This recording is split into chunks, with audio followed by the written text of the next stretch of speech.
Good morning, people. Happy Wednesday, hump day. It is Wednesday, September the 8th, 2021. This is Wake Up with Ray G, presented by Bets TV. How are y'all this morning? We got football tomorrow, baby. Smile, rejoice, be happy, get excited. NFL is back tomorrow. Dallas Cowboys, Tampa Bay Buccaneers. Bruning, Stone, Top Dog, Zach, JL, what's up, baby? You woke up with Ray G. That's right. We appreciate y'all tapping in. I am joined, as always, by my partner in crime, my buddy, my boy, Jay Rich. Jay, how you doing this morning, bro?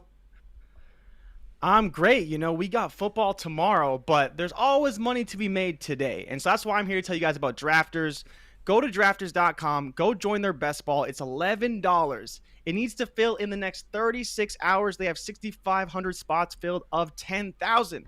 First prize, $25,000.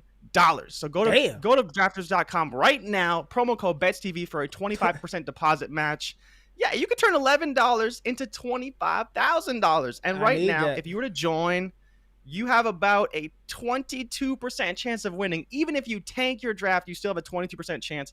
I'm telling you, head over to Drafters right now. Promo code BETSTV for a 25% deposit match up to a $100 deposit. Yo, John Luke, man, listen. I know we're still in bed together. You're not supposed to say that. My wife watches the show. I am not trying to have the doors locked. So what happens, like keep that between us, bro. Keep that between us. But nah, happy you woke up with us. And yeah, we got football next week. Sign up for that Drafters joint. 25 grand. I need that. I need 25,000. Let me make sure I do that and get in this best ball tournament. But Jay, we got some stuff to get into. Football tomorrow. Had a couple of interesting tidbits of news that popped off yesterday. AP top 10. We're going to talk about our last. I was incorrect yesterday. I said we still had to do the AFC East team preview. We've done that already. We are going to wrap up with the AFC North.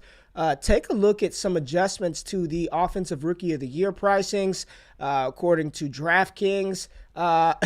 John Luke said, I'm sorry, Ray's wife. Look, she don't play around, dude. Don't get me in trouble. LQ, what's up, big dog? How y'all doing this morning? Let's get into the morning run. Wake up. This is the morning run. Run, Forrest, run.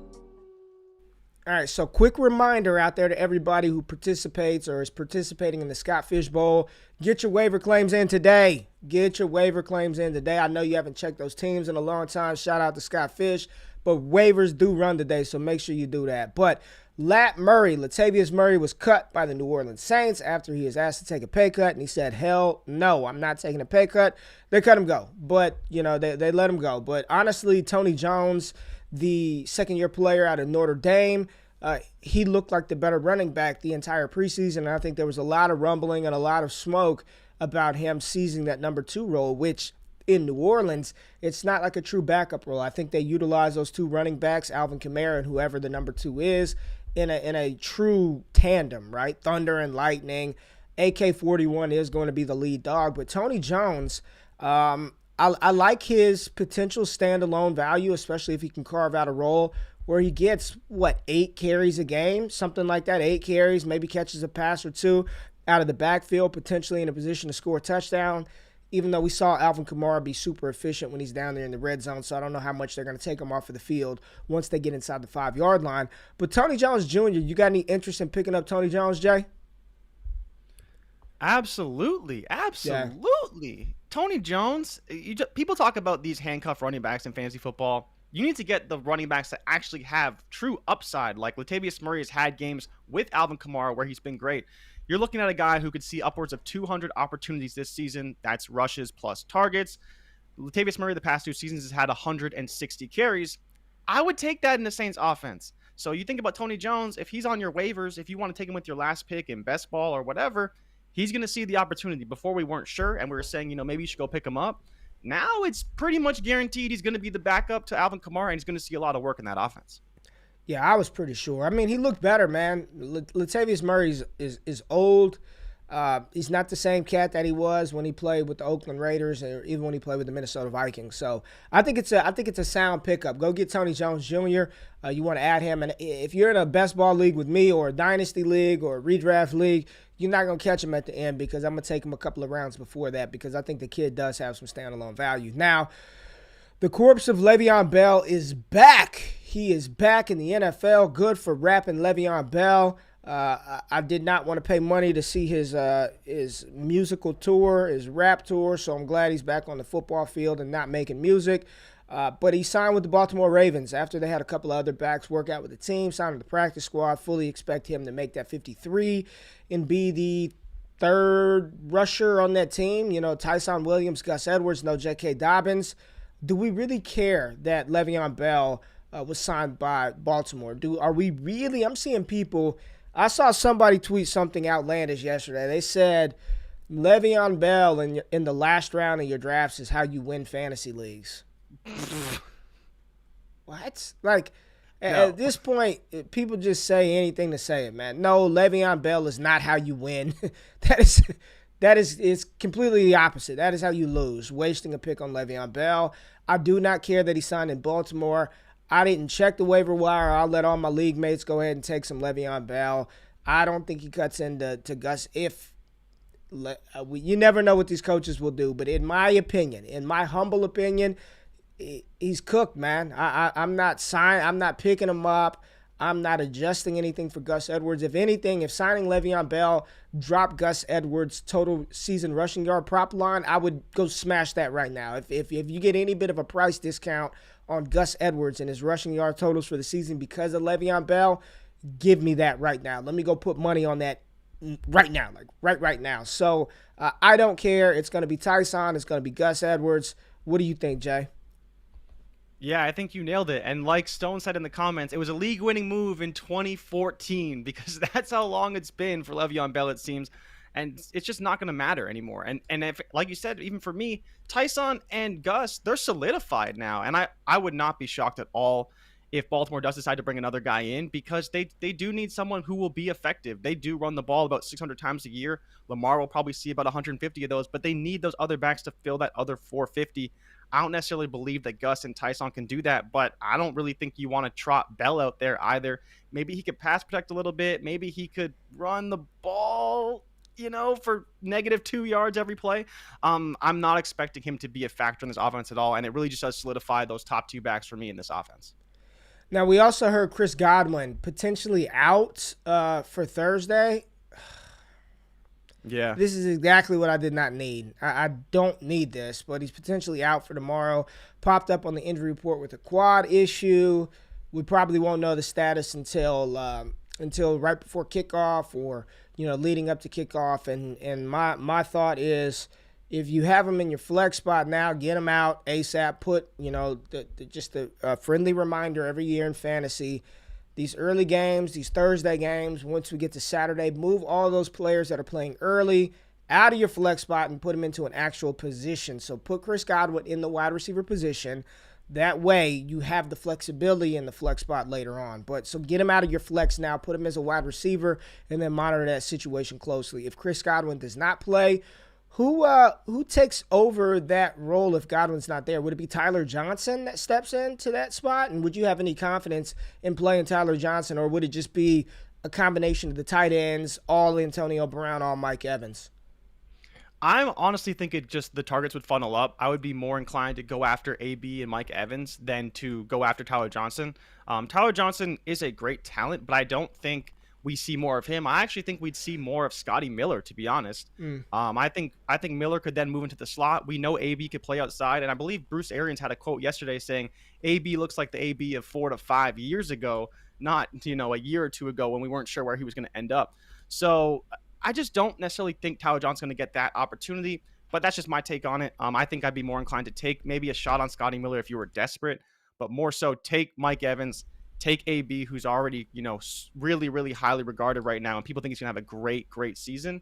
That's just the way I think the targets will funnel. And I think as well, they may lean on the run game a little bit as well. They're going to be able to run against Dallas, and I could see them running the ball with their 2, potentially even 3 running backs now that they have in Tampa Bay. Yeah, I think they're so deep they're a deep team. Period. You know, you got OJ Howard, another year removed from his Achilles injury. Gronk back, another year to get in shape. They still have Tyler Cameron Brate, Gio Bernard, the two running backs, Fournette and Ronald Jones, AB, Mike Evans, Tyler Johnson, Scotty Miller. They're just loaded. Jalen Darden, you might see the rookie get on the field a little bit. Ultimately, if Chris Godwin's out, I think that does take a little bit away from Brady to a certain degree because he is a fantastic weapon. But with Tampa Bay, I mean, they just now they've got 21 of 22 starters back. You know what I mean? They've got 21 of 22 back. They're still going to be loaded. So just monitor that situation closely. Stone said I have huge concerns for the Cowboys secondary. Same here. Yeah, you and me both. And, I will be in Dallas Cowboys paraphernalia tomorrow. What's up, man? What's up, Jorgen from Germany? What's up, baby? All the way from Germany, waking. I don't know what time. I don't know what time it is in Germany. I'm assuming he's probably going to sleep with Ray G. JL woke up with me, and I'm going to sleep with some guy in Germany, man. My wife is going to kill me, man, knowing that I'm. It's like mid-afternoon. You in time zones is the greatest match in history. It's probably only like 6 How was I hours. supposed to know that? How was I supposed to know that? Because you just see, he just said lunchtime. There you go. It's just lunchtime. He's just hanging out, having his lunch. Even better. So he could have lunch with me and you every day. So that's dope, Perfect. Man. It's good to see people from all over the world, man, tapping in. But real quick, the AP Top 10 dropped yesterday. We've got some new ranking shifting. Clemson got out of that number 2 spot, dropped down to 6. Georgia sits at number 2. The Ohio State at 3. Oklahoma at 4. They dropped down. Clemson was 3. Oklahoma was 2. Good. Oklahoma moved down. Texas A&M at 5. And then we got Cincinnati at 7. Notre Dame 8. Iowa State disgusting at 9. And Iowa at 10. 2 Iowa teams in the top 10. Some other notable names: Oregon at 12. USC 14. Ole Miss and my boy Matt Corral at 20. Miami drops to 22. North Carolina takes a plummet to 24. And Auburn cracks out the final spot at 25. Any interesting moves here for you? I mean, for me, when we talked about the AP Top 10 and actually talking about this, I mean, I don't really care right now. Like cool. I mean, Alabama to me, they look like the best team in the country. I went back and watched that game with my boy Jared Wackerly. He's actually going to join me on a Saturday night to do the college football recap. Dynasty Nerd, shout out Jerry Wack. But Alabama, just to me, they look like the best team. Georgia has an outstanding defense, but offensively, I still think they're trying to find their identity. Clemson is going to go on a roll. I think they absolutely crush South Carolina State this weekend and probably are undefeated all the way up until they play for the ACC title game. I doubt that they lose again. They've got a really weak schedule coming up. And the SEC is going to be murderer's row, man. It's going to be tough. The SEC is tough. And all I keep thinking about is good luck to Oklahoma and Texas when they transition over to the SEC. Like, I don't know if they want that type of smoke. I do not. Like, I'm looking at Oklahoma, and I'm thinking, I don't even know if they could take out Ole Miss, let alone Alabama or Georgia. Yeah. Could Oklahoma even beat Ole Miss right now? Could they beat LSU right now? I don't know. I don't know. I'm looking at Texas, and I'm thinking they probably don't want that smoke.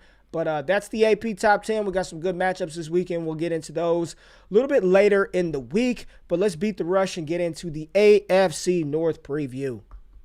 Wake up! This is Beat the Rush. Get out of the way, jackass! All right, so who's in the AFC North? It's Cincinnati, Baltimore, Cleveland Browns, and the Pittsburgh Steelers. There's a lot of players in this division to really talk about. Oh, before we get to the AFC North, Jay, real quick. I forgot because I said that I was going to talk about it, but it's not on the show sheet, so I forgot, and I'm like Ron Burgundy. If it's not there, if it's whatever's there, I just read it, and if it ain't there, I ain't going to read it. The Offensive Rookie of the Year odds, they've changed big time. They've changed big time. You're looking real good today. The price has changed big time. So if you go to DraftKings right now, the top 2 players with the best odds to win Offensive Rookie of the Year, do you know who they are? Well, we talked about it, so I won't. I'll spoil it for the people. Did you It's did Mac you know who they Jones were? and Trevor Lawrence. I Yeah. did expect it though. We talked about it. Once Mac was a starter, he quickly started going up that board. Yeah. Yeah. Mac Jones and Trevor Lawrence on DraftKings are both priced at plus 400 to win Offensive Rookie of the Year. So they are the odds-on favorite. I think Zach Wilson is still like plus 700. So he's like third. And I looked at some other books, and Trey Lance is about third or fourth. But the fact that he's not going to start the season, I'm not saying he can't win it. Justin Herbert didn't start the season last year. When did he get in? Game 2? Justin Herbert? It was like game 2? Yeah, game 2. Game 2, game 3. Yeah. And we saw the tear that he went on to end up winning that award. But right now, Trevor Lawrence and Mac Jones are the favorites. Mac Jones' price at one point in time, and I think it probably would have been even better than what I got it, but I got him in at plus 1,500. Plus 1,500 to win Offensive Rookie of the Year. And Trevor Lawrence at that point in time was still the odds-on favorite. Again, here's my rationale behind Mac Jones. Good team, starting quarterback, going to start all year. Trevor Lawrence is going to start all year, but probably a really bad team that isn't going to win a lot of games. The Jags have to at least win 6 for him to, like, they've got to at least go 6-11 for T-Law to get that award, in my opinion. Like, I think even more. Like, you think all more? these teams that all these teams we're talking about have 10+ win potential with their quarterbacks. So that's my biggest beef was like Trevor Lawrence at one point was 2.5 to 1. But how is he going to win Rookie of the Year when Mac Jones could win 11 games, when Trey Lance could win 13 games, when Justin Fields could win 11 games, when all these guys have these upside. Even Zach Wilson, I think the stats will be there, and I think even he could win the same amount of games, if not more, than Trevor Lawrence. But those big three of Mac, Trey, and Justin, they all have really high upside as far as a win potential goes. So that's why I think if you're just talking about who's going to win Rookie of the Year, that's where I want to lean. Previously, we've seen every quarterback on bad teams, so it comes down to stats. Herbert, I think, only won like 6 games last year, which was surprising to me with how good he played. But, they'll have improved defense, all those things. But he put up exceptional numbers. He broke the record for touchdowns. And I believe he also broke the record for yards in a game as a rookie. So that standpoint, he's obviously killing it. But Trevor's not going to be able to do that. He's just not. So I think it's going to come down to which quarterback wins more games. And to your point, Mac Jones has as good of a shot as anybody to do that with that Patriots defense and that offense that he has looking pretty good, actually, so far in the preseason. Yeah, and somebody said Jones and Fields aren't winning 11 games. Probably not. I think, listen, Chicago kicks off the season against the Rams. I think they open up against the Rams, and then they have another tough matchup week 2. I don't know how long Andy Dalton is going to be able to hold off Justin Fields. I just don't know. He may get the ceremonial start. If Aaron Donald gets on his ass early, it may be they may pull. I don't know. I'm just guessing as much as anybody else with that situation. What we talked about, do you want to be pretty sure or do you want to be certain? I'm certain Mac Jones is starting the entire season barring injury, right? And at that price point, when Elliot Chris was on, he was talking about making like wise decisions, wise bets. And what you don't want to do is bet on these outlier positions that historically have never won the award. Wide receiver. If Justin Jefferson broke the rookie receiving record and couldn't win it, I love Devontae Smith. I think Jamar Chase is going to be okay. And I love the unicorn that is Kyle Pitts. But the chances of those 3 winning the award slim to none. Maybe Najee Harris outside shot, but he's just a running back, right? I think Saquon Barkley won it, and he went absolutely nuts as a rookie. I think he had 2,000 yards from scrimmage as a rookie. Yeah, and Saquon Barkley won that award. Can Najee do that? I don't think so. That Giants team, I think it was Odell Beckham's last season in New York. Eli Manning was there, and it was just like he was the team. Like, he made everything go that season. So I think betting on a running back's not going to happen. It's going to be a quarterback. And in my opinion, it's going to come down to Trey Lance. It's going to come down to Mac Jones, Trevor Lawrence, and then an outside shot. A lot of people aren't talking about Zach Wilson, but I think he's really going to improve the Jets. I don't think he's going to win the award because they're not going to win enough games. If Mac Jones gets the Patriots in the playoffs, I think he's going to get it, man. I think he's going to get it. And right now, I'll tell you what, I wouldn't want to put money on 4-1 right now, especially seeing how that thing dropped down from 15, 16, 1700. I don't want to do that, man, for Mac Jones. Devonta Smith week 1, I'm leaning Hurts, not sure who to pair him with. I like Smith, man. Smith is going to be dope. Smith is going to be a good wide receiver. But where are we at, Jay? I digress to the Offensive Rookie of the Year odds. I just like to talk about that pricing. And we also saw the Heisman odds. We talked about that yesterday. Shifted big time. Where are we at? AFC North, right? AFC North divisional division breakdown. preview. This shocked the hell out of me because I thought Cleveland was favored to win the division. But right now, based on what book is this from? Do you remember what book you got these price totals It's a from? combination, right? So the prices are a bit all over. I pulled them from the prop shop at FTN, Okay. so I did pull a few different ones. So it was close. The Ravens were favored on some, and then some they were even. But most consensus had Cleveland at about 10.5 and Baltimore at 11. So that's why I swapped them there. I was most surprised actually by Pittsburgh. I expect them to be a little bit closer. Obviously, won 12 games last season, and They won 12 won the games division. last year? Yeah, so last season, I'll just run off the numbers. Steelers were 12-4. Remember, they won like 11 or 12 in a row and then lost to end the season. Ravens were 11-5. Browns were 11-5, and Bengals were 4-11. It was the Jeez. only division that had 3 double-digit winners in the entire division. So not even the NFC West had 3 double-digit winners. So this is. I was going to make a case for you. Do you think this is potentially the most competitive division in all of football? Like, I know we kind of regard the NFC West as that right now, but I really do think that there is a chance that this is the most competitive division in all of football. I don't think so. I think it's a really good division, but I'm looking at. I don't know, man. Maybe. I think it is. I think it's a lot closer than people give it credit for because Baltimore. The thing is, Baltimore's just been decimated with just soft tissue injuries, which really hurts. Cleveland is loaded, man. The fact that whatever book has them at 10.5 wins, I'd take the over, like right now. And to win the division plus 155, I like that as well. Pittsburgh at 8.5. I like the over as well on Pittsburgh. I think they're a 9-10 win team potentially. I think they're going to surprise some people. They still have a very good defense led by Minkah Fitzpatrick, TJ Watt, Cam Hayward. Joe Hayden is still there. Devin Bush. We'll see how he plays. He was a little shaky in the preseason. I saw him running with the twos. Yeah. And then Cincinnati at 6.5. I think that's – I don't know what to expect out of Cincinnati, to be honest with you. I know it's easy to just look at those pass-catching weapons and say, oh, yeah, they're going to sling it around and be really good. But the defense is probably god-awful. It's probably still really bad. The offensive line, we're going to see how that offensive line looks, but look at what they have to deal with. Like, Cincinnati has to play Pittsburgh twice. Like, that TJ Watt is going to be all over Joe Burrow twice. Cleveland, Myles Garrett, Jeremiah Owusu-Koramoah, Myles Garrett, Jadeveon Clowney. That's a tough task twice. And then Baltimore. We always know that Baltimore's defense, led by Patrick Queen and those guys. I mean, it's going to be – that's rough. So 7 wins for Cincinnati. I'm not really I don't know, man. But the NFC West, I think I look at quarterbacks, right? I look at the quarterbacks. In the NFC West, I think they have the better group of quarterbacks that all of them can beat you, right? Matthew Stafford could dissect you with his arm.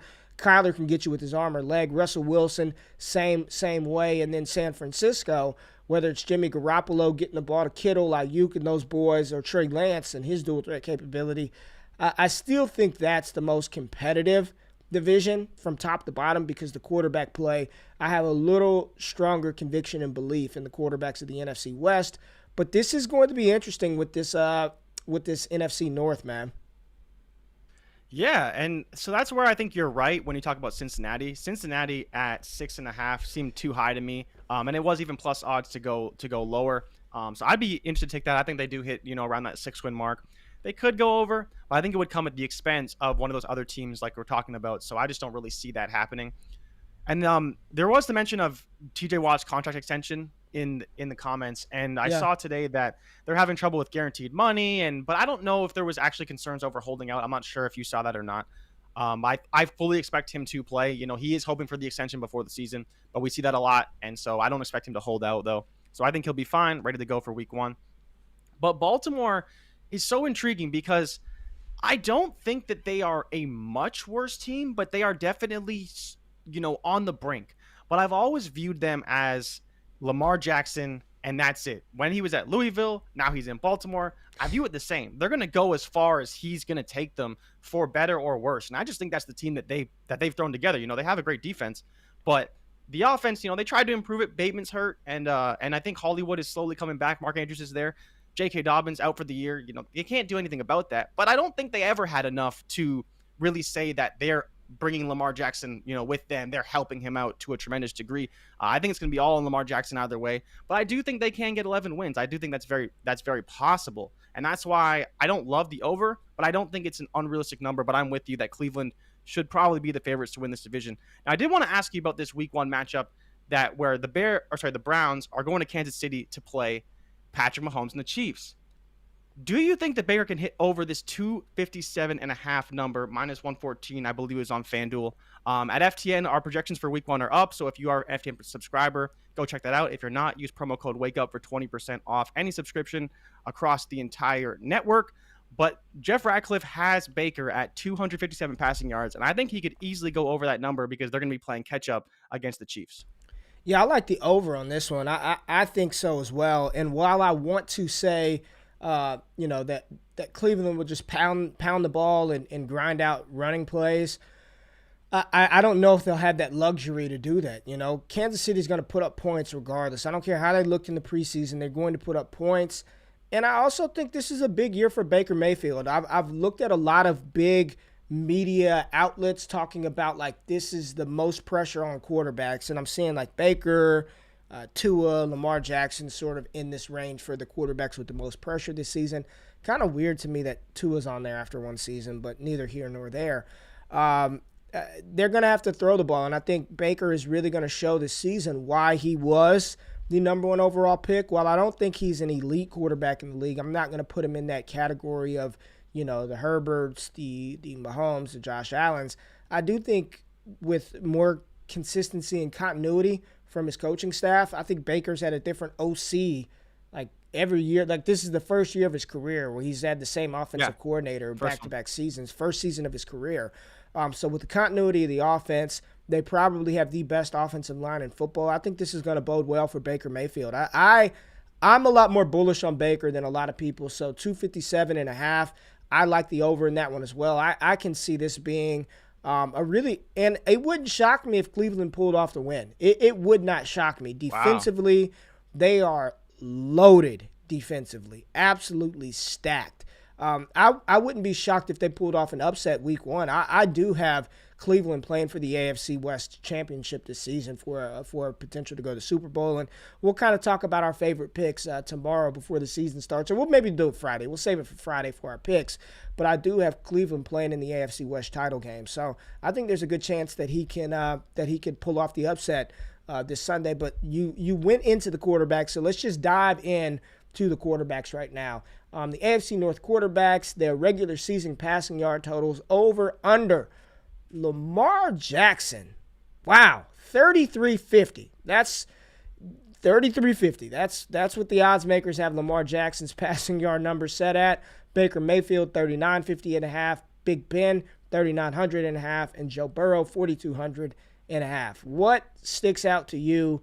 Because for me, it's Lamar Jackson. I mean, good grief. I would hope that he can hit 3351 with an extra game this season. I don't know. Is that what you're banking on? That's what you're banking on, is literally that extra game right now. But as well, it is important to note that he will probably have to pass more this year, but he's never really even come close to that number. Dear God. His MVP year, he only threw for 3,100 yards. Wow. Last season, he only threw for 2,757. So it's not like he's out here slinging the rock like crazy. Yeah, 3,300 does kind of factor in that extra game, including his best year ever. So his MVP season plus an extra game, you're going to get to about that 3,300 number. But I do think that at some point he's going to have to start throwing the ball more. And while I wasn't, there's a few people who were on that train this year, I wasn't really on board. But with the J.K. Dobbins injury, we talked about it a little bit. I do think that's going to funnel some opportunities towards the pass catchers and forcing Lamar Jackson to throw the ball some more. They can't just lean on Gus Edwards and Tyson Williams the way they lent on J.K. Dobbins and Mark Ingram and and Gus Edwards back in the past 2 seasons. So I do think Lamar takes a little bit more onus of that. But in the same breath, maybe he just runs more. Maybe he just pulls it a bit more and they do more quarterback running plays instead of asking him to throw the ball so much, because they do have depleted options right now. And the other number I really like is Big Ben's number. 3,900 is extremely light for Big Ben. While I do think Najee Harris can be heavily involved, I fully expect them to pass the ball a ton.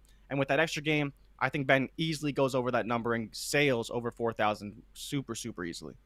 Man, you know what's crazy about Lamar, man? It's like, honestly, this was supposed to be the year he had his best receiver that he's ever had. From high school, college, he and Devontae Parker did not play together at Louisville, so they missed that wave. Look, Rashad Bateman is or will be the best receiver he's ever played for. But this dude just can't catch a break, man. I mean, last season, Marshall Yanda, one of the best offensive guards in the NFL, hurt. They have no wide receiver weapons to throw to. This year, Hollywood Brown missed all the training camp. J.K. Dobbins goes down, and now he's throwing to Miles Boykin again, and Devin Duvernay, and Tylan Wallace, and Bateman is hurt. Like, he just can't catch a break. I did not realize Lamar Jackson, I mean, his highest yardage total in a season was 31-27. And I believe over the past 2 years, they've thrown the ball fewer times than any other team in the NFL. So they don't even pass the ball a lot. And it's just, it blows my mind. In 2019, 1,200 rushing yards on 176 attempts. That's it. Yeah. That's all it took him to hit 1,200. I mean, if Lamar Jackson got this is just hyperbole here, but if he had 270, 280 carries, he might rush for 2,000 yards. He legitimately might be a 2,000-yard rusher at quarterback. Now, you don't want that, but man, last season, 2,700 passing yards. I'm just asking the question. Lamar Jackson, does he deserve to be paid like Josh Allen, like Patrick Mahomes, like Dak Prescott? Is he a $100 million guaranteed quarterback? I mean, in your opinion. I personally, I don't think so yet. And I understand people want to see him get paid, but like you said, he hasn't even hit 3,100 passing yards. Does it matter?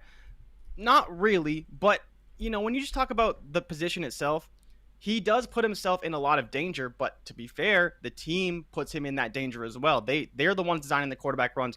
This is a system. And that's where I think Lamar's put in a very bad situation, because not only does his team suck and his players around him aren't very talented. His team doesn't suck. His team doesn't suck, but go ahead. His offensive weapons are not as good as a lot of other teams. A lot of these star quarterbacks, they have a lot of offensive weapons. And he's forced to do it all himself. So not only is he putting his body on the line, but he's also winning MVP awards. He's also winning tons of games, and he's still not paid. But I don't know if he deserves to be paid the way Josh Allen is paid, the way the way Patrick Mahomes is paid. But as well, the other guy on this list who hasn't got paid yet is Baker Mayfield. Going into his 4th year, he still hasn't been paid his contract extension either. Yeah. I mean, here go the top 10 highest paid quarterbacks based on their average annual value. Matt Ryan at 10, $30 million. Carson Wentz at 9, 32. Kirk Cousins, Jared Goff, Aaron Rodgers. Top 5, Russell Wilson, $35 million a year. Deshaun Watson, $39 million a year. Dak, number 3 at 40. Josh Allen, number 2 at $43 million, and Patrick Mahomes, number 1, $45 million a year average annual value. Where would you slot Lamar Jackson in? Like, where's he at? Is he, I mean, more than Goff, right? More than Aaron Rodgers. I think I'd have to pay him around, 33 would be reasonable. But if he's asking for that 40 range, I think that's where him running so much is just an injury concern, and so you don't necessarily want to pull the trigger on that. But I think that's the same case with Josh Allen. Like, he runs way too much for a guy who's getting paid like $40 million. And yes, it helps them win games. But if you're paying someone that much money, do you want them running around like that? I think not really. I it's get scary, you, man. $33 million. That's Jared Goff. That's Kirk Cousins' money. And Lamar Jackson deserves to be paid more than Kirk Cousins, more than Jared Goff on an annual basis. Like, say what you want about how he gets it done, he gets it done. I think he deserves to be paid probably right there. I'd say the 4th highest paid quarterback in the league, and like right there with Dak Prescott. I think he's going to get $40 million, man. I think he's going to get $40 million a year. Anything less than that, I don't know if I would accept it. Man, I'd accept I don't think he would either, personally. I don't think he'd accept it, man. He deserves to be paid. And Josh Allen and him, they're two different style of quarterbacks. They're two different, like they run different, in my opinion. It's not the same. And Josh Allen is also 6'5", 240 pounds. Like he's a bigger dude than Lamar Jackson. Personally, I don't. If I were the Baltimore Ravens organization, if he can lead me to AFC title games, I don't care how he gets it done. And we actually talked about Lamar. Did he peak too early? Like, did he peak? Yeah. Like, if he would have had his MVP season this past year, there'd be no doubt. I think he would have been. Yeah. He would have been right there with Josh Allen, right?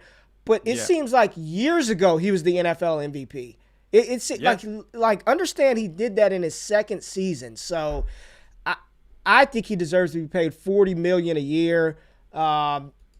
Anything less than that, if I'm Lamar Jackson, I'm not signing it. Baker Mayfield is definitely going to get his just due, especially if he leads Cleveland on a deep playoff run. Hell, they played in the AFC title game last year, didn't they? Weren't the Browns in the AFC title game last year? Good question. Because who did the Chiefs play in the AFC title game? Was it the Browns? I think it was the Browns. Let's see. AFC title game 2020. Or was that the... No, it was the Titans Chiefs. I'm tripping. They were in the divisional. Yeah, it was the Titans Chiefs. It was Titans Chiefs. So, all right. Where are we at now? Running backs? Running backs, AFC Yeah, North go running backs. Go running backs. All right, let's go RBs. Gus Edwards, 1,000 yards. Nick Chubb, 1,300 yards. Najee, 1,000. Joe Mixon, 1,000. We've got Joe Mixon at FTN projected for 969. We've got Najee projected for a little over 1,000. I think that's pretty low at 1017. I don't want that for my fantasy rosters. Nick Chubb, we got him projected at 1,205. And Gus Edwards, we got him projected at 953. Where you at with the running backs? I gotta get on Jeff a little bit because this Nick Chubb projection is it's absurd. Like, I don't understand how he has Nick Chubb only projected for 1,200 yards.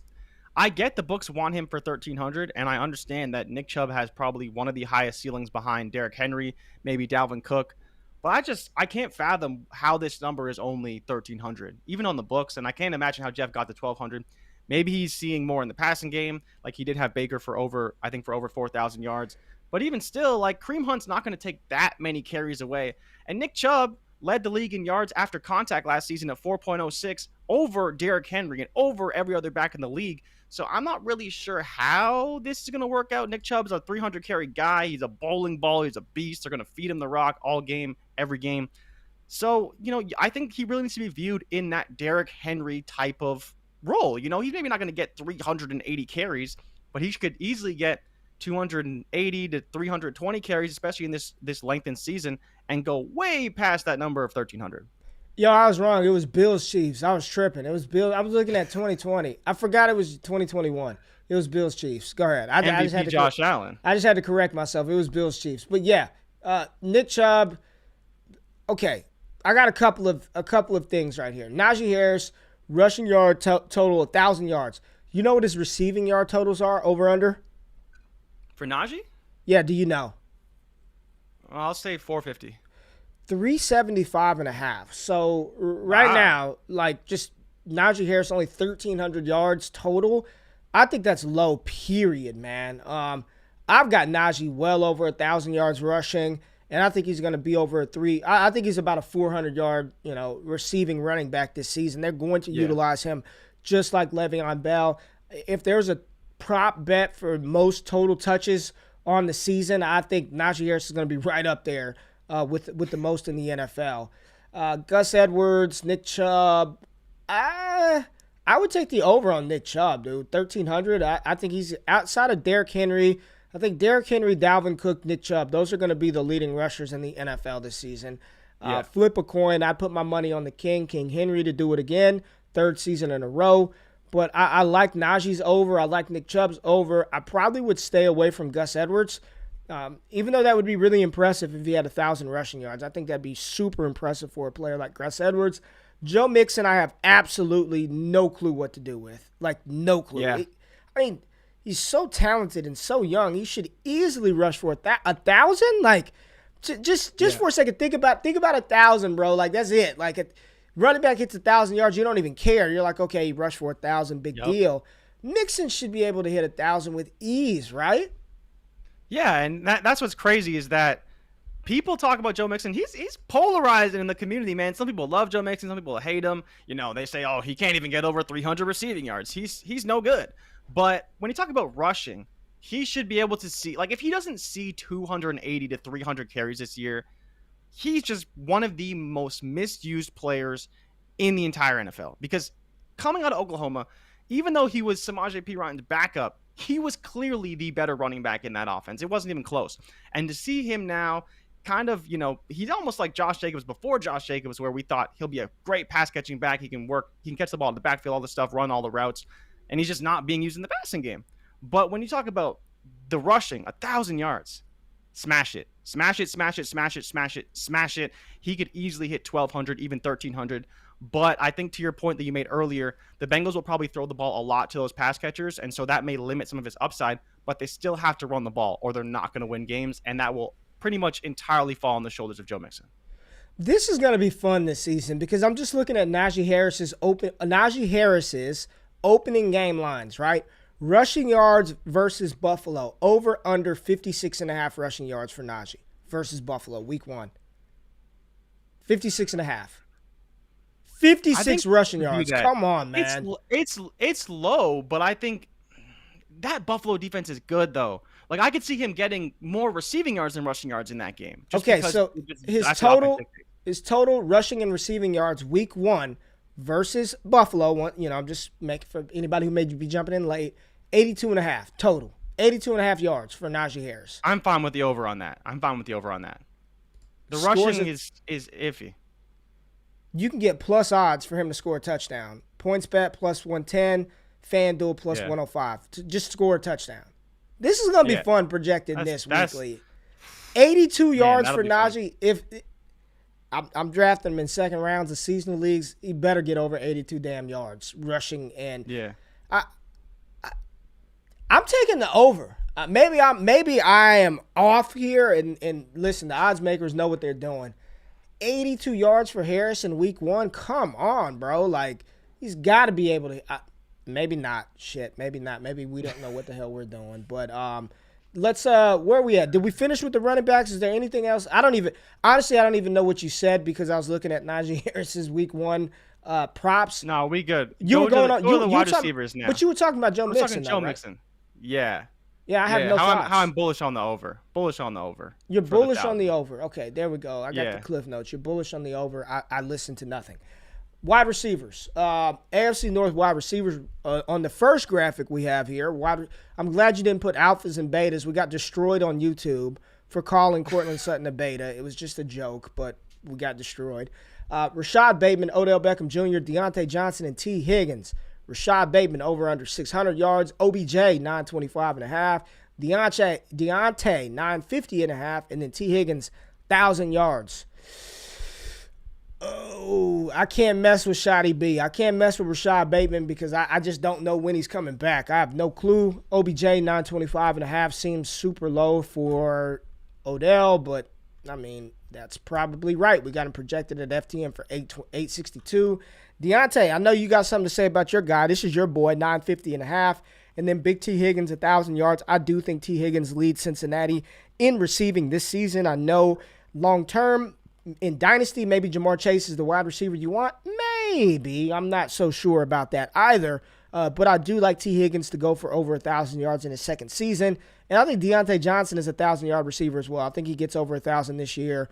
I'm not sure if I'd touch Odell Beckham Jr. I just don't think he's the player that I don't think he's the player now that he once was. And, of course, Father Time is undefeated. I mean, if we're bullish on Baker, somebody's got to catch the damn ball, right? OBJ, Jarvis Landry, Donovan Peoples-Jones. They've got a litany of tight ends, Kareem Hunt out of the backfield.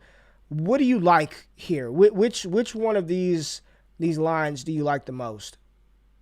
My favorite right now is probably the T. Higgins line. The T. Higgins line is way too light. He could easily be a 1,200-yard receiver. It's just going to come down to what ends up happening in that offense.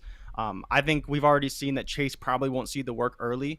And depending on if he struggles, T. Higgins may see even more work. So that's another reason why I'm just more bullish on T. Higgins. Now, that could kind of come a little bit closer when the season comes around and kind of as things get more established in that offense. But they're going to throw a ton. Like, they're going to throw the ball probably 660 times this year. And if they do that, They could have 3,000-yard receivers. Boyd is around 850 or so. Chase is around 950. Well, Chase is on the next graphic. I believe he's around 950. But T. Higgins at 1,000. He's the leader right now. And we have them all projected for like right around this same number. So T. Higgins was 921. Chase, I believe, was around like 900 or 850. And then Boyd, I think, was around 870. So the only real concern is if they all eat into each other so much that they don't hit 1,000 yards. But in my personal opinion, I think they can all go over 1,000 yards because there will be so much volume with Joe Burrow throwing it in that offense. And then Deontay Johnson, I think he's another 1,000 easy, probably 1,100-yard receiver. Even with Juju there, even with Claypool there, even with Najee there, I think that he's the alpha in that offense, and I think he's going to be over 1,000 yards this season. You think he's over 1,000, right? Yeah. And The other one, I'd consider Bateman too. I really would. I'd consider Bateman. The over. I'd think about it. The over 600. I'd think about it. I'd have to really dive into the numbers, but Ayuk did it in 12 games. He went way over in 12 games. He had almost 750. It's different offense. When is Bateman coming back is the question, though, man. We don't know, but he may miss 4 weeks, right? Which still leaves 13 games. So it's like, can he go over 600? Yeah, but the volume has to be there, and it may just not. So that's why I have to really break down the numbers to see what it would look like. I'm not ready to say it yet, but I do think it is possible for a talent like Rashad Bateman to do that, even in only 12, 13 games. Baltimore is missing about at least 3. Mark Andrews is about to get peppered. Like Yeah. Do we have Andrews on the next one or no? If not, I'm about to look him up. No. Now. I want to see what Mark Andrews is. Let's see if he's got. Because I think it's about to be a repeat of last year. He's 775 and 6.5 touchdowns. 6.5 touchdowns, 775 for Andrews. Yeah. Yeah. I mean, I feel better about that one than Rashad Bateman, to be honest with you. I feel better about Andrews than Bateman. Tyler Boyd, I saw 825 as well. You can get 825 for Tyler Boyd. Let's take a look at the other receivers, right? So we've got Marquise Hollywood Brown, Jarvis Landry, Chase Claypool, and Jamar Chase. Hollywood, 800.5. We got him projected at 810. Jarvis, 850.5. We have him projected at 876. Claypool, 900.5. We have him projected at 884. And Jamar Chase, 925.5. We have him projected at 870. So where do you want to start with? You want to start with the rookie? You want to start with Jamar Chase and make the case for Chase to get over 1,000 yards this season? That would be quite a bit over what the bookmakers are saying, because none of them have him. Does anybody have him at 1,000 yards anymore? I know at one point he was well over 1,000 a little bit. I don't think he's got that anywhere. Well, yes, PointsBets has him at right at 1,000, 1,000.5. Yeah, I can't do that. Well, I do think there's a chance he goes over 1,000. He is easily the least likely of the big three to go over 1,000 as far as I'm concerned. I'm much more confident to take the over on a Claypool number, because we saw what he could do in that offense last year. He commanded a great target share, especially when he was on the field running routes. I just can't go there with Chase. I don't want to make that case. And like I said previously, I think all three could go over. I just don't want to place a bet on that. And I'm much more confident in T. Higgins going over 1,000 than I am Jamar Chase even going over 925. I just don't think there's enough juice there. If I got maybe a 900 or an 850 number, especially with how he's looked this preseason, maybe that number drops a little bit and you can get a better number, but I'm not willing to make that bet right now. Like I said, much more inclined to take Claypool over. I think that Pittsburgh offense is going to still throw a lot, even with Najee there, and I think Claypool could be a product of that increased workload. Jarvis is interesting. I don't think I want to touch Jarvis, and same with Hollywood. I just don't know what to make of him, especially with Bateman coming in. We don't know how those targets are going to be allocated once the three of them are kind of all there, and potentially Sammy Watkins and some of the other guys getting targets as well. Yeah. I don't think I'll touch Hollywood. I mean, good grief. You're a first-round pick. Make it happen, Hollywood. But I just don't see it, man. I like the player. Like, I still want to have faith in Hollywood Brown, but 800 yards for what's the highest yardage total he's had so far in his career? Go ahead and look that up real quick. Jarvis, I kind of like Jarvis at 850. I'd like Jarvis at 850 a little more than Odell. I don't know how healthy. I mean, he's cleared. He's practicing, so he should be fine. But if Baker's going to throw for 4,000 damn yards, somebody's got to catch the ball. And we know that Jarvis is going to get his 120, 130 targets a season. We know that he's going to catch a lot of passes. And he looked good last year. We got projected at 876, so I like the over on that. But at minus 124, I wouldn't touch it. Like, I don't like the price. Like, you got to bet too much to make money. And I don't have that much faith and conviction in Jarvis Landry. Claypool, it's going to be interesting to see how Pittsburgh, because you have 4 legitimate pass-catching weapons, with Claypool, Juju, Najee, and Deontay. It's just going to be interesting. Once Ben finds his guy, he just locks onto that receiver. You know what I mean? So it's going to be interesting to see who this version of Ben Roethlisberger figures out and finds, which one of these guys will be Ben's guy. And I think that's the one that you want to focus on. And then Jamar Chase at 925.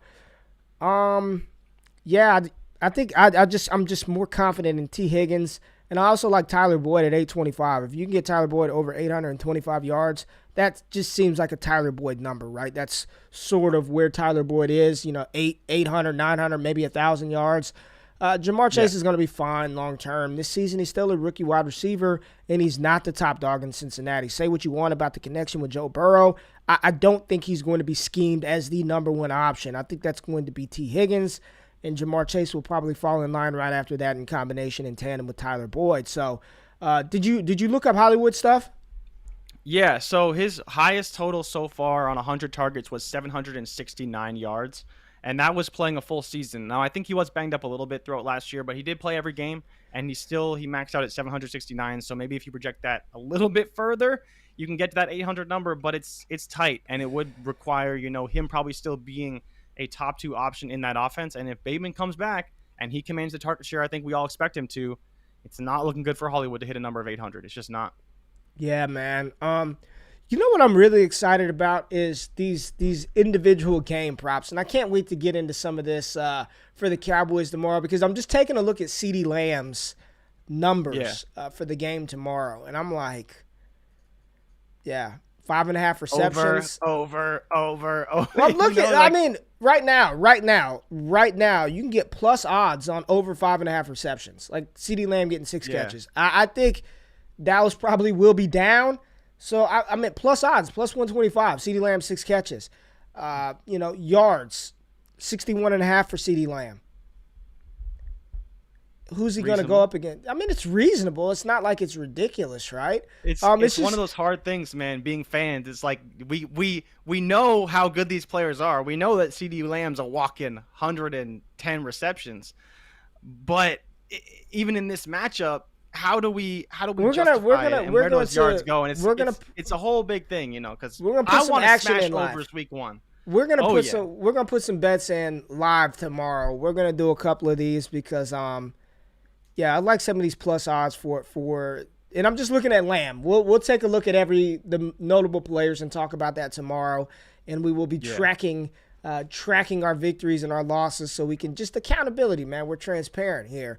But anything else you want to hit on? We wrapped up. We did all the division. Dude, we did it. We did it before the season. Round of applause. We got it done. Yes. We had to speed shit up and get moving a little bit, but we got it done. We went through every team, every division. The NFL is tomorrow, man. Any parting thoughts before we get out of here and let the people have 5 minutes of time back? I think that the most important thing people need to remember is that we did it. We broke down every team. So if you missed a show, if you didn't wake up one day, you can go back and check it out. We broke down all the divisions, all the players, all the props, all the futures. If you want to place any bets, feel free to check those out. But I'm just excited for football tomorrow, man. I'm so excited. Like today, I'm going to go about my day, pretend there's no football tomorrow, and then tomorrow I'm going to wake up and I'm just going to be jacked the whole day.